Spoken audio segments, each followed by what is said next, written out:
सोयगाव तालुक्यातील सावळदबारा या ठिकाणी गावामध्ये राहत्या घरात आणि जिल्हा परिषद शाळेमध्ये डोंगरातील जंगली रानडुकरांनी धुमाकूळ घालून महातांडव माजवला असून यामुळे ग्रामस्थ आणि विद्यार्थ्यांमध्ये भीतीचे वातावरण निर्माण झाले आहे।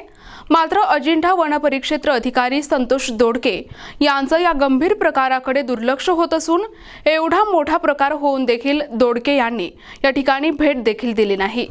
अजिंठा पर्वत डोंगरामध्ये जंगली रानडुकरांची संख्या मोठ्या प्रमाणात वाढ झाली असून त्यामुळे डोंगरांमधून जंगली रानडुकरांचे मोठमोठे कळप शेतातील पिकांवर हल्ला करून मालाची नासधूस करून शेतकऱ्यांचे मोठे नुकसान करत आहे।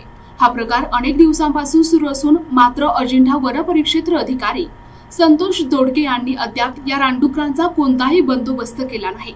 त्यामुळे या जंगली रानडुकरांचे कळप आता चक्क सावळदबारा गावांमध्ये गल्ल्यांनी आणि राहत्या घरात घुसून हल्लाबोल करत आहेत।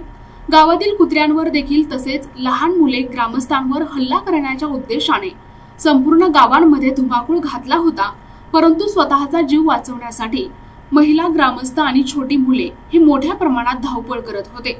जिल्हा परिषदेच्या मुख्य लोखंडी गेटला जोरदार धडक मारून गेटला तोडून शाळेच्या आवारात या जंगली रानडुकरांनी धुमाकूळ घातला। हा प्रकार शाळेला सुट्टी झाल्याच्या 1 तासानंतर घडला। जर शाळा सुरू असताना हा प्रकार घडला असता तर विद्यार्थ्यांवर देखील या जंगली रानडुकरांनी जीवघेणा हल्ला केला असता, हे मात्र नाकारता येत नाही।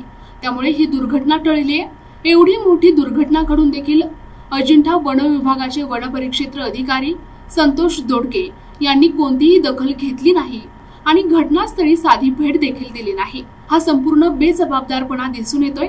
या गंभीर घटनेने या परिसरातील महिला, नागरिक आणि लहान मुले सर्व भयभीत झाले आहे।